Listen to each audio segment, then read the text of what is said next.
Hello, everyone, and welcome to episode 1 of Sights on Sinnoh. My name is William, and today I'm joined by two co hosts as we talk about the first episode of the Diamond and Pearl series. You want to go ahead and introduce yourselves? Yeah, hello. My name is Carina. If you've met me on the internet, you might have called me Pengu. Um, Spoiler alert, my favorite Pokemon is Piplup, second favorite Pokemon. But we can get to that, I'm sure. There'll be plenty of opportunities to discuss that. And my name is Mannie, and if you've met me on the internet, I go by many names. So I can never choose one simple name.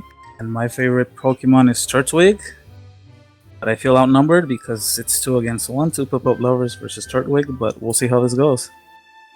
Yeah, definitely. I mean, Piplup, to be fair, has a lot of screen time throughout the series. It's Dawn's Pokemon, so that's an advantage it has there for sure. But it was my first starter as well when I first played Diamond, and then I picked it one more time when I played Platinum. And this was before I watched the anime because I didn't get into that until way later. And would love to hear when you guys first started playing the games or watching the anime. My first exposure to Pokemon was all the way back to the first episode of the Indigo Plateau.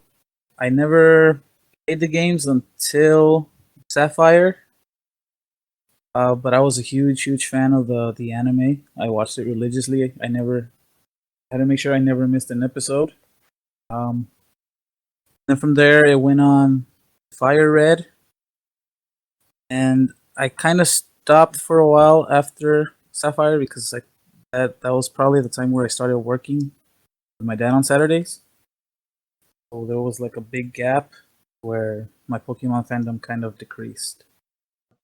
Cool. That's actually very similar to mine. I was gonna say I started with Sapphire as well, and then I think I got either Fire Red or Leaf Green. But Gen 3, I'm a Gen 3 baby, as they call them. So good to hear. You're in good company here. Oh, nice. Well, my first Pokemon game was Pokemon Blue because my big brother had a Game Boy Color, which I would occasionally steal. I never got past, I think, like the second gym because he would take his cartridge back and overwrite my save file. But I do have fond memories of picking Bulbasaur like 12 times, so that was good. After that, I don't think I played any Pokemon games until I got my first handheld console, which was a pink DS Lite. And when Pokemon Platinum came out, my brother gave me his old version of Diamond, and that was kind of the first time I played through a whole game on my own. So, um, yeah, I started with Blue, but I guess the first game that I played through properly was a Sinnoh game. I did pick Piplup, and I have played every generation of game since, just casually. I usually just beat the game and then kind of forget about it up until this gen. And I have not watched any of the anime actually. I just started watching Indigo League like a few months ago because I keep talking about Pokemon and my boyfriend was like, we should watch this. So we started watching it together for the first time. So I am coming in as kind of a total Pokemon anime canon noob, and I have only watched the first episode so far, so I have no idea what is in store for this season, but I am very much looking forward to it. Nice, awesome. Just in terms of my background with the anime, I got into it because my mom picked up the cassettes for the first, like, I think 12 episodes or so, uh, of the anime, like, years after it came out, and that's what first got me into Pokemon. I still remember watching the Giant Island Pokemon where it's, like, the amusement park and they're all robots, and for some reason, I couldn't get it to rewind to the very beginning, so I had no clue how they got here, and they kept, like, trying to figure out if it was a dream sequence or if this was just like some random episode that wasn't canon. And then I figured out later, like, oh, I just for some reason wasn't being patient enough and letting it rewind all the way. But yeah, it's cool to hear that we have a variety of experiences with this episode. Let me go ahead and bring up the synopsis of the episode because I want our listeners to be to just know a little bit of context for that. So give me 1 second. So the blurb here reads: It's always exciting when new Pokemon trainers receive their first Pokemon. But for a girl named Dawn, things will be far more exciting than she'd ever imagined. Here in the Sinnoh region, trainers receive their Pokemon from Professor Rowan, whose lab is near Sandgem Town. But soon after Dawn leaves her home in Twinleaf Town and heads for the lab, she's hopelessly lost. Fortunately, she runs into Professor Rowan on the street and follows him to the lab. But while the professor was out, his assistants accidentally let two of the starter Pokemon, Chimchar and Piplup, break out of the lab. Alright. What were some of your first thoughts about the episode?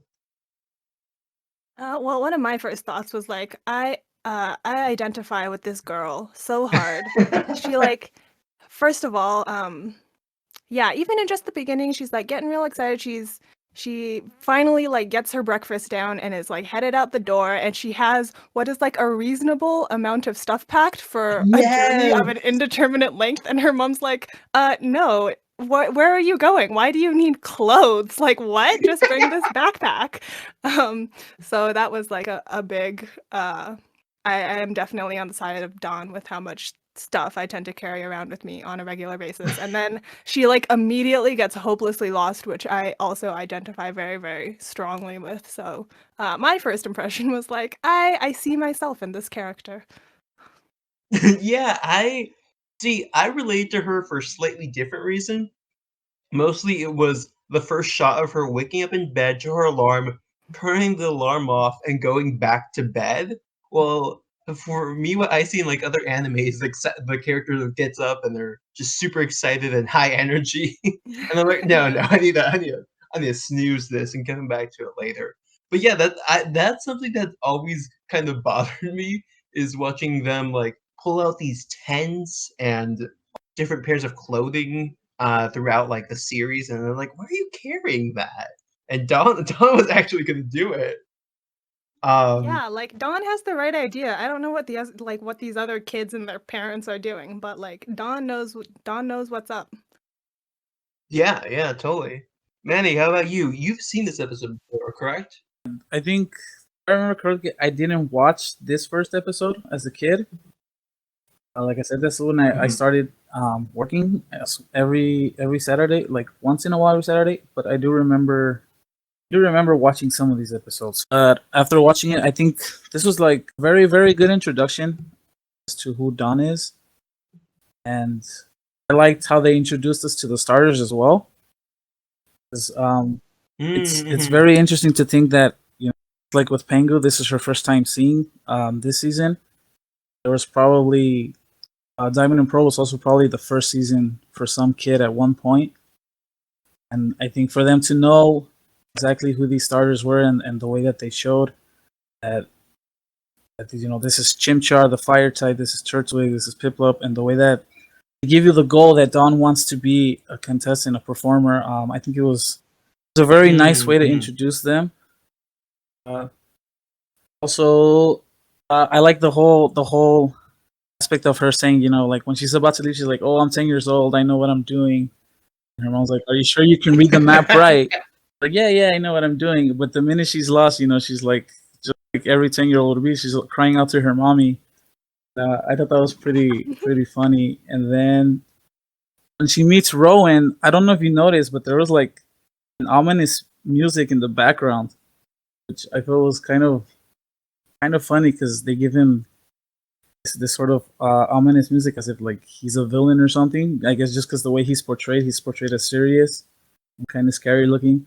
I thought this was a very good introduction to who she is, and as we'll get on later to more into the episode, it's a very very good episode to set up who Dawn is. We started with a shot of like the house that she's in. You see like some trophies around. You get a look at a few different Pokemon actually. There's like Bidoof, Badoo, Staraptor like flying around outside, kind of really setting the scene of like, oh, these are new Pokemon. And when this episode first released, people in the US at least probably had no clue what these were, because the games weren't out yet. But I um I was gonna say, there's no Ash in at least the Yeah, beginning part of definitely this. isn't much. Yeah, that was So another impression I had. I like watched the episode and haven't watched much slash any of the anime. So I'm like, I don't know, do we like get rid of Ash? Do we just get new characters? And we were like, I was very with Dawn. And then they like wrap up Dawn's story and I thought they were going to cut to credits and instead they like cut to Ash on a boat and I was like, oh yeah, Ash is a thing. Yeah, yeah, I also remember that reaction. I'm like, wait, where is Ash? And then I was like, oh, there he yeah, is. and that's my question. Like for someone who started with that Diamond and Pearl season, they cut to Ash. I wonder if there was like a bit of confusion because they might not have known who Ash was. And if you haven't seen Battle Frontier or Advanced Battle, you pretty much have no recollection of who he is, and he's just like a random kid there, and they're saying, "Oh, so your APOM came with you." And because I don't remember this first episode, I was confused as well with the whole like, Mm. oh, he said, oh yeah, like Tracy, I told Tracy that I had Piplup, so Piplup, not Piplup, APOM. I was a bit confused as saying, oh, did APOM originally belong to Tracy? But then upon remembering, I Mm. remembered, yeah, this was Ash's APOM, and so yeah, that's pretty much like something that I was wondering is if someone who first started with this anime, Diamond and Pearl, how they would have taken to Ash if there would have been any confusion as to who he was, because for someone that doesn't know who Ash was, he just came out of nowhere. And yeah, I thought as well. Yeah, for me, I wasn't really thinking about Ash. I think because I was so amazed with how they introduced Dawn that I just wanted to learn more about her. Yeah, that's a good point because as far as I know, every other season has basically centered their first pilot episode around Yeah, Ash. Like even where we see other characters that will come along with him, the episode doesn't really focus on them. And this episode even has what I see as a callback to the very first episode where Dawn is imagining what will happen depending on what starter she picks. And to me, that was an instant callback to when Ash originally was thinking about which of the starters he's going to pick on his journey. Do you guys remember that from the first episode? oh yeah, yeah. I remember wanting him to pick Charmander. I decided to watch the sub episode as well, just because I wanted to Oh, okay. see if there were any differences between the characters. And I watched, I think, just the first two, and what I noticed was when they do the commercial screen where they tell you like, "Oh, we're gonna go to commercial." The main focus is Dawn. She's dead center, and Ash is like on the side. And I think that's really cool because I don't know if the English version will keep going on with this, but I feel like in the sub version they emphasize that this is Dawn's story, not Ash's. I think that's a really cool like comparison to see how they're treated in the sub versus the dub, because right away you get this feeling of like, oh, Dawn is the main focus. That's really cool. I'm excited to hear what you discover from that, comparing the dub and subversion of the anime. I feel like the big thing about this introduction is that you also see what her life is like before she becomes a trainer. Here, you get to meet the mom who was a coordinator when she was younger, and she's like won a bunch of ribbons, and now she's the one who's inspiring Dawn to go on this journey. Yeah, Or like the last two female characters that we've seen be introduced as Ash's companions, Mei and Misty. Misty, you don't really know much about her life before, just her sister dynamics, but she's just fishing. Like that's her introduction. yeah, Is she's like fishing at the river, and then her bike gets stolen by Ash.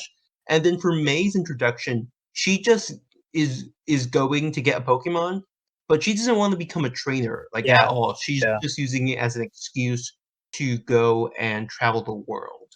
But Dawn is very different from those two. As someone who's like, I have a role model, I have a purpose, and what's the word?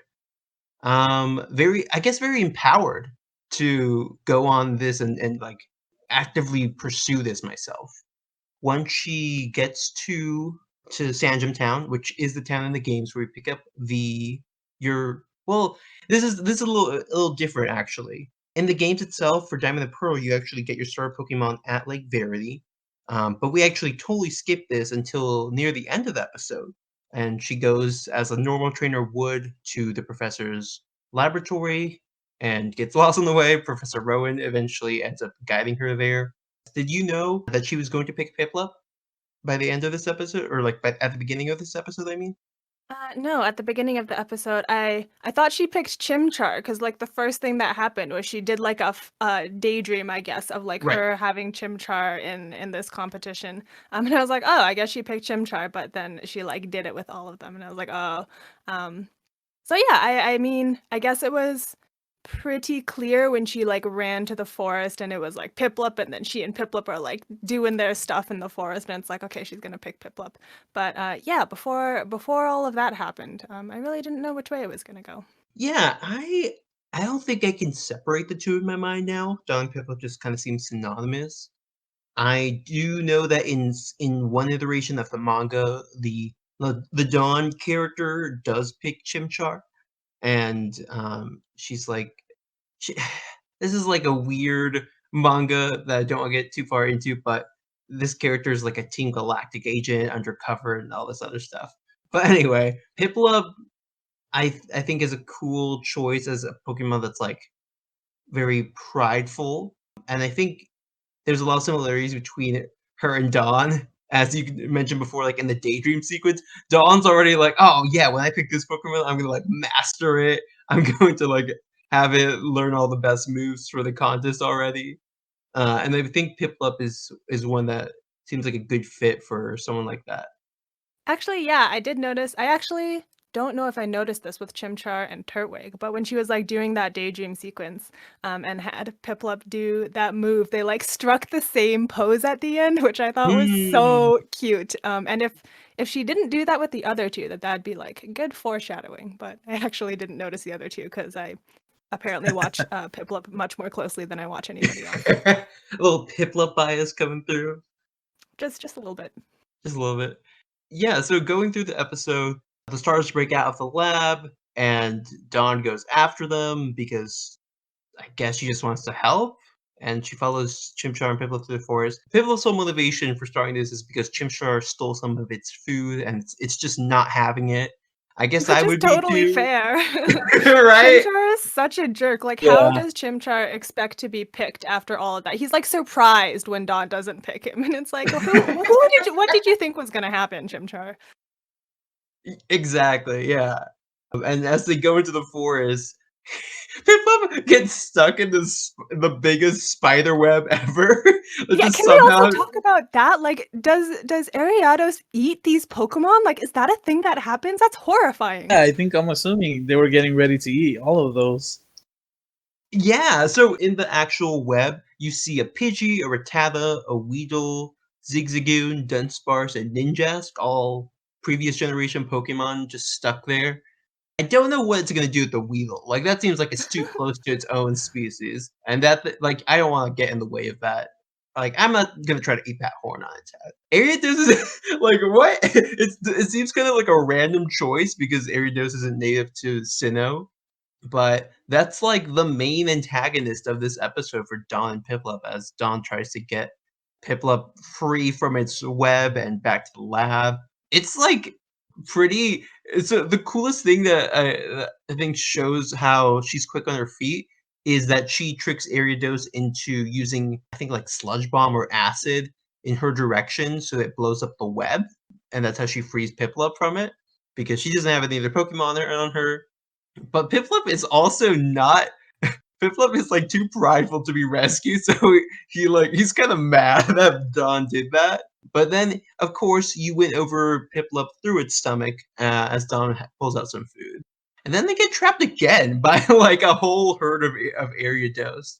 And again, like she devises a plan using Pokemon food to kind of distract the Ariados in getting in like making them focus on the food as they try to get away from all these nets. And then Piplup uses a move that I don't think has been used before in the anime at this point, which is Bide. I think that was its first introduction. Yeah, and I thought that was kind of a cool take on it. Seems a little maybe Deus Ex Machina, but I'm glad they pulled something new rather than like just a classic move that we've seen a million times before. But it's definitely not a move. It's a move that's a lot less powerful in the game itself. The whole move requires you to take damage, release energy when you've taken enough. But that leads the pair to like Verity, where I am very interested in hearing what Karina's interpretation of like Verity is when they get there. Yeah, I honestly didn't think too hard about it, and if I hadn't had, like, my subtitles on, I probably would have been like, "Oh, lake spirit. One of them, probably." Um, but my subtitles were like, "It's Mesprit," and I was like, Oh my "Spoilers." god. Uh, but yeah, like, as someone watching this for the first time, I haven't watched any of the other episodes in the series so far.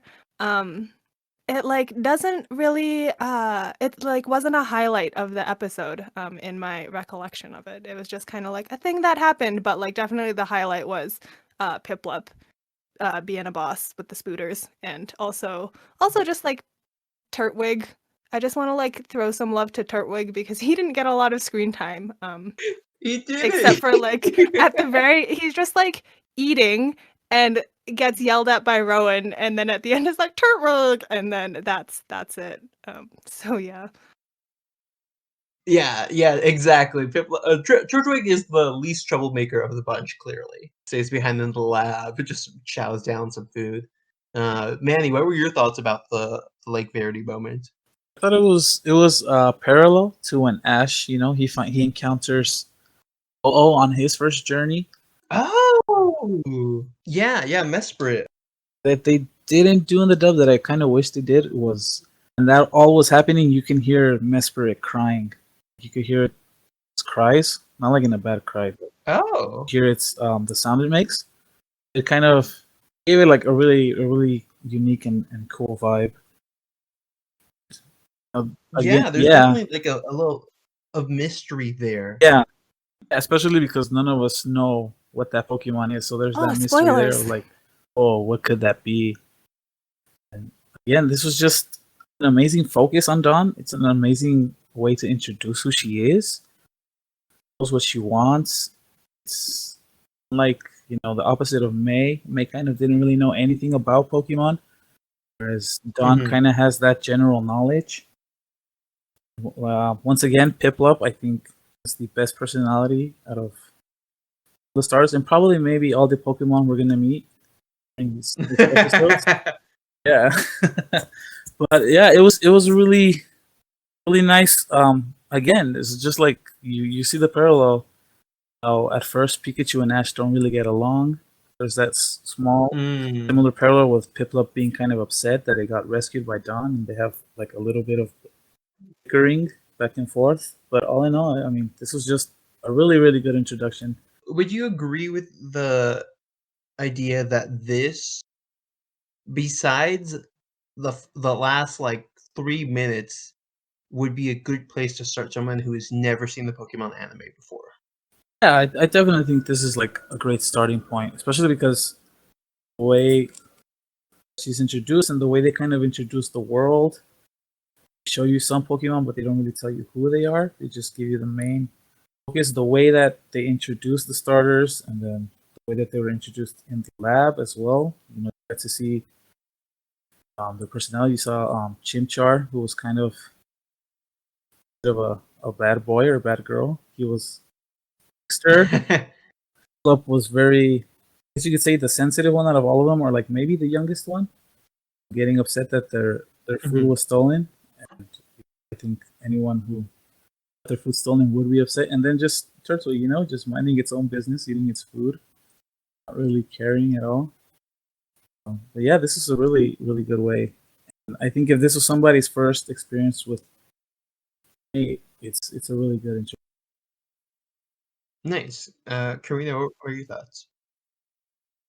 Yeah, as someone who is, like, very familiar with the Pokemon universe, but not so much with the anime, I am kind of curious to see how much of like Ash we're gonna see, how much of like Team Rocket we're gonna see, how that's gonna play in with Dawn's story, whether Piplup and Pikachu are gonna be best friends or rivals. Lots of burning questions coming out of this first episode. Yeah, that takes us to the end of the episode there, where you see Ash arrive, and in the middle of a call with Oak, Pikachu just Yeah. gets swiped off his back. So now he's just Yeah, and left with also, Pokemon. sorry, just in that moment, like Pikachu gets swiped off his back, and he's like, "Who was that?" And it's like, really? Like, no guesses, Ash? What I find kind of funny is that when we last see Team Rocket in the previous episode, they're being dragged by the boat. They're just like in the water, but somehow they're able to get a hot air balloon going without Yeah, that was my question. Is like, where did the hot air balloon come from? Where did they keep that from? I don't know. Like apparently Team Rocket isn't even operating as an organization in this region, so they just had to like find a hot air balloon shop or something and get that made. Um, but yeah, that was interesting cliffhanger actually. Just have them like running after Team Rocket. It's just Apom and Ash, and then Dawn blissfully unaware of what's happening. It's a good way to leave Right. off the Well, first episode because it mhm. leaves you wanting more. Yeah, definitely. I was gonna say a lot of the other episodes kind of tie up in a neat bow, but this one definitely kind of wants to, like is teasing you like, oh, you want to know what happens to Pikachu? Better stick around. And I was gonna ask, maybe specifically Carina, how familiar you are with Pokemon coordinators and Pokemon contests, because this episode really hones in on that being Dawn's goal. That was actually something I was like a little confused about in the beginning when she's like, "I want to be a coordinator," and I was like, "I have no idea what a coordinator is." But I do have like a vague recollection of in the games having contests where you get ribbons and you are like cool and beauty and stuff like that. And I also vaguely remember like never actually figuring out how that worked. So, yeah, I hope they will explain it or like show us more of what it is like or what it is to be a coordinator because I'm definitely still a little bit fuzzy in that area. Okay, cool. Would you say it got you kind of curious that that's what you want to do? Like my impression right now of what it is it's almost like a pageant where you like dress up you and your Pokemon and like do a cool move. And it's kind of interesting that like that is her dream rather than doing cool moves in battle. That is pretty accurate, I would Great. say. It does the season does go on to really explain what it's about. It's totally going to be Dawn's journey, if you can probably gather that from this episode. But the concept of Pokemon contests were first introduced in Hoenn, and it ended up being Mei's goal there for the advanced battle and advanced challenge and battle frontier parts of the anime. So for all of Hoenn, you get to see Pokemon contests, but they're very different from Sinnoh contests in terms of the presentation and the appeal. I would say Hoenn introduced the concept, but the actual kind of art of coordinators didn't really shine until Sinnoh. So I love contests in general. I would say Sinnoh's the one that really elevates that into it being like something cool to watch. Partly because if you notice in this episode, there's CG art that's used in some of the backgrounds and lots of some of the action scenes, and that's used heavily in the Pokemon Coordinator contest. Yeah, I think it's Hoenn was just kind of like, do you want to say the beta for what Pokemon contests would be? I think for viewers that come from Hoenn and from Battle Frontier, there was kind of comparison to see like, oh, will she do better than Mei? Will she do less than Mei? There kind of that. I think something that as myself, I'll be looking forward to see what Dawn can pull out as a performer because we know she's inspired by her mom, and it'll be interesting to see if she has maybe that instinct or the natural ability to perform, or if maybe she'll struggle and kind of have her own battles as to what it takes to become a top coordinator. And it'll be interesting to see if she how many trials and errors she'll take along the way, and if this is something that she'll keep pursuing even though there might be hard times? Yeah, I was gonna ask about that, because I know Manny's seen some of this already, but Karina, did you have any predictions of what Pokemon might end up joining Dawn's team? Actually thought about that, so that's fun to think about. She's gotta catch a Bidoof, right? Oh yeah, Like that has to be the definitely first one she Bidoof. catches next. Sure, let's go with that. So that's one. Are Yeah, there that's maybe that's four my more you can think strongest of? prediction. Oh man, You gotta do what all the Snap players are doing and show off that Beedrill booty. yeah, I think Bidoof is also top of mind because of new Pokemon Snap. But yeah, I don't even remember which True. Pokemon are introduced in Sinnoh. So I'm gonna say she's gonna get a Bidoof, and yeah, I actually have no idea what else she's going to catch or befriend, because I feel like, again, not a lot of knowledge of other characters in the anime, but I feel like a lot of characters have like a type. What like Misty is like water and Brock is rock. That's a thing, right? So I feel like Dawn won't be water, even though she picked the water starter. So I kind of envision her going more like the variety Ash route. But Yeah, totally fair. To my knowledge, I only know of one, or at least I remember one Pokemon that she caught. For me, it'll be interesting again to see. Oh, okay. Maybe she'll probably go with Pokemon she thinks would look elegant. Pokemon with personality, like Piplups as well, with a lot of personality. So yeah, it'll be interesting to kind of remember which other Pokemon she caught. Totally, yeah. I know her party pretty well, but I am excited to see like what those captures were like again, because I'm kind of fuzzy on that. So, um, I'm excited to see what the context is for the partners that she adds to her party. I'm just like looking at a list of of Gen 4 Pokemon right now. I think she's gonna get like a Budew that she turns into a Roserade. Gonna throw that out there as a prediction. I could see her having a Roserade. Ooh, okay. I would love for her to have a Garchomp, but I feel like that's not gonna happen. That would be great. I think they'll be all like Sinnoh introduced Pokemon or other Pokemons from regions. Oh, yeah, that's also a good point. I have no idea. I was assuming that they would all be Sinnoh Pokemon, but like other Pokemon exist. Yeah, I was going to suggest, or just kind of put this in the back of your minds. At the end of Battle Frontier, you had Brock return to Kanto because that's his hometown, Peter City, and then you had Mei go to Johto, actually, and then Max goes back home to Hoenn. Max being Mei's little brother, who's from Petalburg City. And then Ash goes to Sinnoh. So we have the party of four kind of split evenly across the four known main series regions at the time. And what's interesting is that the other Gen 4 games besides Sinnoh are Heart Gold and Soul Silver, which feature Johto. Do you guys feel like there might have been an inkling there that we would be getting Gen 2 remakes? And they're like, let's send one of these characters to a region that is going to be relevant in a while. I mean, Apom is from Johto, right? And it did go with Ash. Apom is from Johto. And you don't have to answer this now. That's just something I wanted to know in case you keep in mind, because later on in like the next few seasons, they'll definitely pretty blatantly are like, hey, Harko and Soul Silver are out. Here's like a lot of things that will make you think of them. But at this point, that's what I was curious about, if they knew that this early, and if it had anything to do with it. But yeah, overall, as we kind of wrap this episode up, what would you rate episode one, following a maiden's voyage?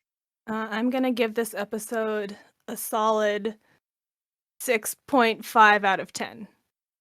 All right, 6.5 coming in strong from Carina. Yeah, I think I'll go same route. I really like this episode, but because it's the first, I don't want to give it such a high grade in case there are other episodes that kind of supersede it. So I'll go with the 6.5 as well. All right. I will go with a 7 because there's one part in here that I won't spoil for some of the events that come ahead, but I feel like it does a really interesting job of setting something up that's going to come on way, way later on in the show. So I kind of give them props for that if that was part of their plan. But yeah, that is basically it for us. Next time, you'll be catching Mannie and Carina on probably some solo episodes or maybe another group episode. So thank you to Carina and Mannie for joining us for this episode of Sights on Sinnoh. Take a look at the description below for more information about them, and I'll see you next time for episodes 1 and 2 of Diamond and Pearl. Have a good one.